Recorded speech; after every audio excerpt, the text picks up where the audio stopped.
ജനങ്ങളെ പ്രതിനിധീകരിക്കുന്ന ജനപ്രതിനിധി. അത്യാവശ്യം കുറച്ച് മാന്യത അവർക്ക് വേണം. വോട്ട് ചോദിക്കാൻ വരുമ്പോൾ മാത്രം കാണിക്കുന്ന ഒരു പ്രത്യേകതരം മാന്യതയുടെ ഉടയാളുകളാണ് ഇവിടെയുള്ള മിക്ക ജനപ്രതിനിധികളും. ഞാൻ മുകേഷിൻ്റെ കാര്യമാണ് പറഞ്ഞത്.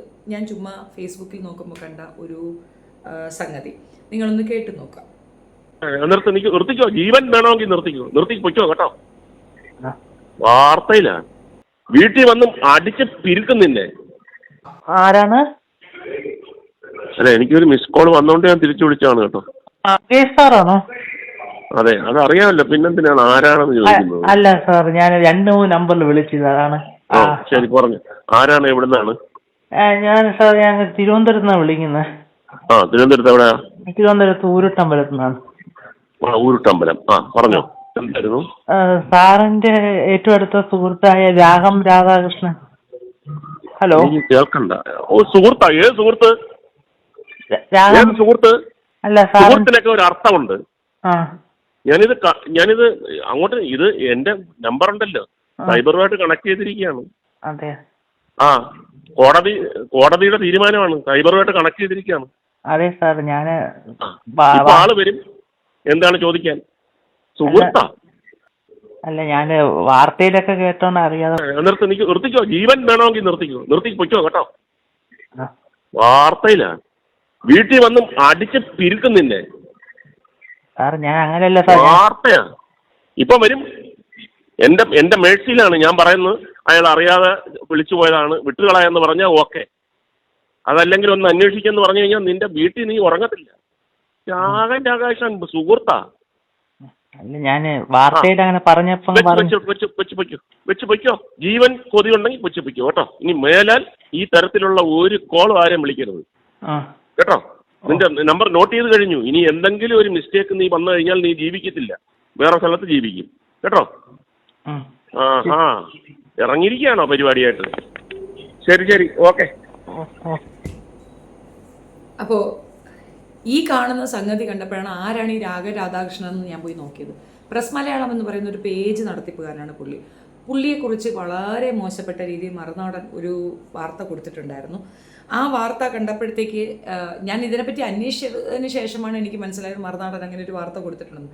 പക്ഷേ മറുനാടനെ വിശ്വസിക്കാൻ പറ്റത്തില്ല. കാരണം ഇയാളും ഒരേ വേവ് ലെങ്താണ്. രണ്ടുപേരും നന്നായിട്ട് അവരവർക്ക് പേജുണ്ട്, ഇത്രയും വലിയ ചാനലുണ്ടെന്നൊക്കെ പറഞ്ഞിട്ട് ബ്ലാക്ക് മെയിൽ നടത്തുന്ന ആൾ തന്നെയാണ് ഈ മറുനാടനും അതെ, ഇവനും അതെ, സെയിം തന്നെയാണ്. ഇയാൾ കുറച്ചുകൂടെ കൂടുതലായിട്ട് കുറേ അധികം FIR-ഉം അങ്ങനെ കുറേ പ്രോബ്ലംസ് ഒക്കെ ഇയാൾക്കുണ്ടെന്ന് മറുനാടൻ പറയുന്നുണ്ട്.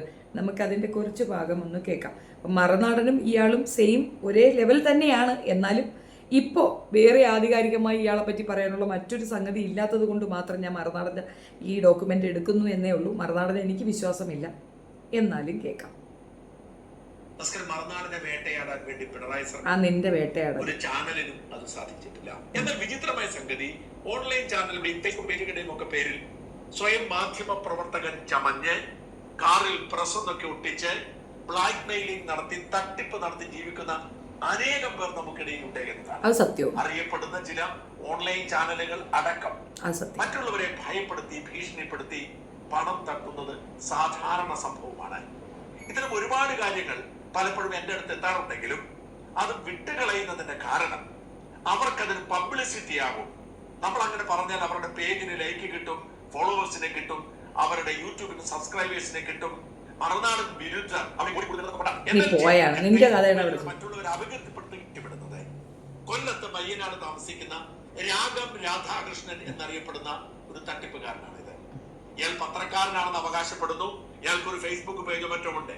ഫേസ്ബുക്ക് പേജിലൂടെ മറ്റുള്ളവരെ അപകീർത്തിപ്പെടുത്തുക എന്ന പണിയാണ് ഇയാൾ ചെയ്യുന്നത്. ബ്ലാക്ക് മെയിൽ ചെയ്ത് പണമുണ്ടാക്കുക, പലരെയും കള്ളക്കേസിൽ കൊടുക്കുക തുടങ്ങിയ പണികളിലൂടെ അയാൾ ഇങ്ങനെ വിരാജിക്കുകയാണ്.